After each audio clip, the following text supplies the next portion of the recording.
Hello, I'm Beard FM and welcome to my channel. Now, you've obviously seen the thumbnail and the title and you probably sort of know what we're going to do here. Now, I made a similar video for another channel last year where basically it was at a time when China was spending a lot of money, bringing in players like Carlos Tevez, Oscar from Chelsea, paying him crazy amounts of money per week. And I wanted to know if SI took all this into consideration. If they put the foundations in place for a country like China with all them great facilities, these good players and all the money, and I wanted to know, naturally, would China grow as a footballing nation? Would the country itself, the national team, get better? Would the league get better? Would the quality of players keep getting better? That's what I wanted to find out. So that's what we're going to do. We're going to basically look at China now, have a look at the league, some of the best players, have a look at where the league's ranked in the world and in Asia, have a look at the national team, and then we'll see. We're going to jump 20 years into the future to the next generation basically, and we'll see if SI have done that basically as well. It might give you a bit of inspiration for a save. I know a lot of people wonder if having a save or even doing a YouTube series is worth it in China. Maybe this video will help you out, and I'm interested to find out because I've always fancied, I really do fancy having to go to China this year, and I'm going to find out if it's any good, so let's get to it. We're going to start the video here on the Chinese national page. China, one of the biggest countries in the world, got a population apparently of 1.38 billion. Capital is Beijing. The nickname, Team Dragon. I love that. I love that. But they are 70th in the world, so it's going to be good to see if that'll improve over the next 70 years, because the theory behind it is they've got some great facilities, great training facilities. Surely over the years, Football Manager, they'll start creating better regens. That's my theory. With these good facilities, better regens will come through, playing in a better league, and China should rise up them international rankings. You can see down there the major clubs, the top 6 clubs. I'm not going to try and pronounce them. You know who they are. You can see them for yourself. The top players there, we'll have a look at them right now. Their top player, we'll call him Zhang. Plays for Werder Bremen. He's 20 years old. Striker. Is he okay?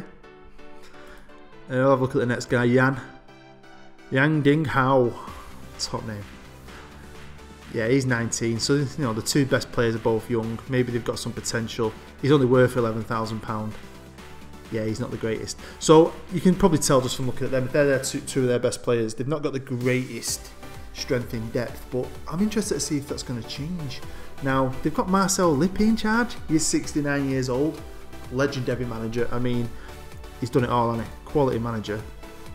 And his stats are alright still, aren't they? Pretty good. He'll work with youngsters, so maybe he can lay the foundation here in China for the future, for the next 20 years. It'll be good to see. And I mean, he has been a manager in China, hasn't he? He was one of the biggest clubs. He became the director of football, and now he's a national manager. So he's obviously loving his life, his end of his career, spending it in China. He's probably getting paid an absolutely crazy amount of money. Right, so if we go to the world rankings for their country, let's get down to 70th, wherever they are. There they are. They're on the same, bloody hell. They're on the same area as Syria, Finland, Jordan, Venezuela. And no offence to those other countries, but China's huge, got lots of resources. I'm expecting them to get higher over the next few years, so it'll be good to see if they can do that.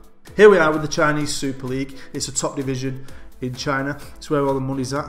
And in Asia, with all the other top leagues, it's 4th. So it's behind Saudi Arabia and both Japanese leagues. So it's got loads of room to grow, and I reckon it should do. Sports Interactive surely have made it grow. It'll grow. I know it will. So I want to have a look at some of the good players in China, and we'll just see and be able to compare in 20 years to see if there's more valued players, better quality. So let's have a quick look. Here we are on the player search. I've edited the search, so it's just looking for players based in China. Straight away, there you go, Oscar. Great player, 26. £400,000 a week. I mean, come on. You know, there's a lot of Brazilians. A lot of Brazilians. I mean, the top, 3 out of top 7 players, 6 of them Brazilian. I mean, they've got some top names there now. So, you know, it's a decent league with some top quality. Now, if I change the wages, though, if we organise it by wages, and then there you go, a couple more. We've got, wow, look at Tevez, 300 grand a week. I mean, look at that. 425,000 pounds a week. A week! I'd go and live in China for that. So it'd be interesting to see, are people still getting paid these kind of wages in 20 years? And is the quality any better? Let's get going into the future. We'll jump in the DeLorean. I'll see you in a bit. Here we are at the start of a new season. 20 years in the future. We're in China. It's the 31st of December 2038. I'm fully expecting FM18 to be virtual reality by now.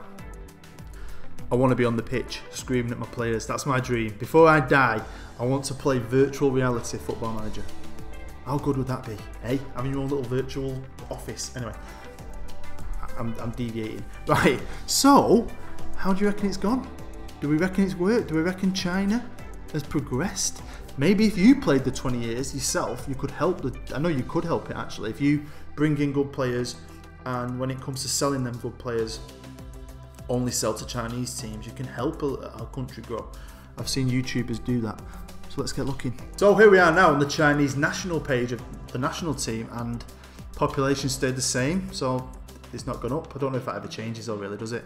But look at the world rankings. They're now 34th in the world. That's more than doubled. They've gone up, well, by half, haven't they, really? So that's brilliant. So let's have a quick look at that. World rankings. There they are, down there. 34th. You probably won't be able to see that because my head's in the way. So if I go up here now. Here they are now. They're around, well, they're above South Korea, Australia, Egypt, Iran. Japan's up there. So Wales. So they've definitely improved. I mean, they've gone up, what, 36 spots? Something like that. That's brilliant in 20 years. That's a massive, massive improvement. Now back on the page, we have a look at the manager. He's called Yasin Petrov, 70-year-old Bulgarian. Looks good for 70, doesn't he? He's not as good as Lippi, is he? But he's a good manager. I mean, he looks like he's had a good few years all over the show. A few years ago, he was around China. He was Bulgaria manager, come back to China, and now he's China manager. So he's had a good career by the looks of it. Decent manager. Now the players are obviously got to be regens now, aren't they? But are they good regens? Straight away, top player, Hanyang, plays for Stoke. What do you reckon, eh? Let's have a look. Here we are with Hanyang. He's 27. He's worth 32.5 million quid. Physicals are freaking amazing. Technicals are a bit pants, to be fair, but he can finish. But he can put the ball in the back at net. Not that he's played many games this year, so he doesn't look like a starter. But he looks like he's won a lot, hasn't he? Won Asian Champions League, Chinese Super League winner, East Asian Cup with China, and then he's obviously made a big money move to the Premier League. So he's, you know, decent. It's an improvement on what they had. So let's have a look at the next one. Yang plays for Beijing. 20 million. So I mean, the value of their own players has definitely gone up. Let's have a look at their actual squad. Arrange it by value, and yeah, I mean it looks better. I mean the majority of these guys are still playing in China, but it's an improvement, a slight improvement. I wouldn't say they're like world beaters, but it's definitely decent. Here we are on the Chinese Super League, and straight away I can see over here competition reputation. Looks like they've been the best league ever until just recently. They're now second in Asia.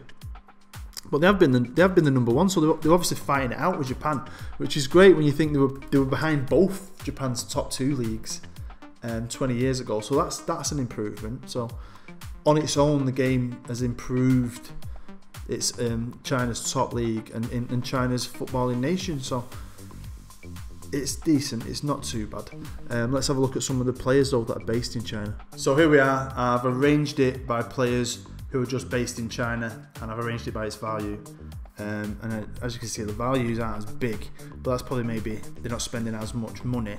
But is the quality okay? I mean, let's have a look. We've got a Tunisian here, top player in the league, value-wise. And he's okay, decent player, 21 million on 31 grand a week. And that's one thing I've noticed straight away is the wages.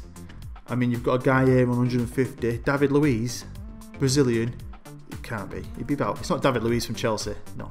He'd be about, how old would he be? 45? No, it's a 22-year-old central midfielder. Again, decent player, isn't he? Good, works for his team, decent passer. 18 million, he's on top whack money, 150 grand. That's more realistic with, I'd say, what, the Premier League and European League. So it looks like the league's got better. And the players have got better. There's not just Brazilians. A lot of Argentinians, got a Moroccan, Peruvian. Let's just have a look at a random guy, João Castilho. Let's have a look. Again, decent. So I'd say personally, I think maybe the quality has it got better? I'd say it's got better. And more realistic, more sustainable. Can't pay everyone 400 grand a week, can you? And let's just go down a little bit to a guy around, like, random guy here. Mateus Gomez, worth 3.5 million, left winger. And again, he's alright. He's okay. He's worth 3.5 million, 8 grand a week, 24. And he's a decent player.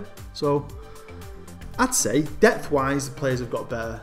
Money, wage-wise, it's more realistic. Value-wise, it's more realistic. So I think it's definitely improved. Here we are in the history of the Chinese Super League as well. And obviously in real life, there's been one team dominating from, 2011 all the way up to 2017, should be above my head.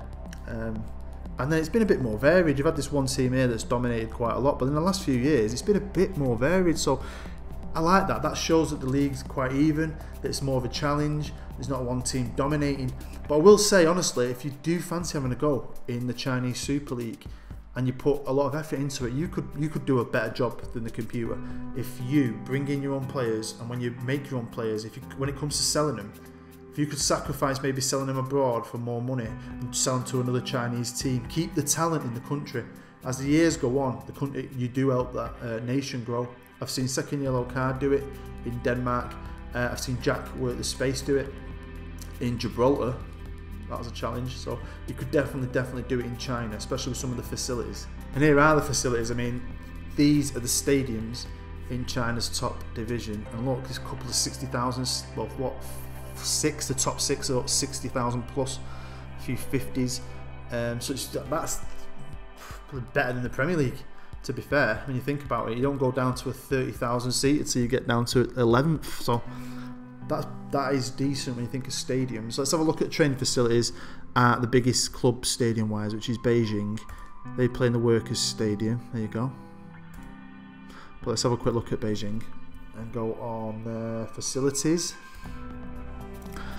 State-of-the-art training facilities below average, yeah. But you know, superb youth facilities are state-of-the-art training facilities. So if you get the right staff in as well, you can create some great regions. So personally, I think China is a great challenge, and I think it's probably better than last year for growth and realism. Definitely worth thinking about if you're wondering you want to do something different than just playing in England or Europe. Right, there you go, short video-ish, and hopefully you enjoyed it. I just wanted to have a look in the future for you for China, see if it's basically worth having a go, and maybe I've pushed you towards having a Chinese save and seeing if you can dominate the Far East and become the emperor of China, of Chinese football anyway. So yeah, I'm Bood FM, hopefully you enjoyed that. If you did enjoy it, smash that like button for me. If you're new to my channel, feel free to subscribe. I've got a new series coming very, very soon on the 12th of November, and I can't wait to get going with it. It's going to be epic. I want you to come and join me. So make sure you subscribe, make sure you hit that bell so you get notification whenever an episode pops up. And thank you for watching. Hope you have a nice day. Take care, and I'll see you later.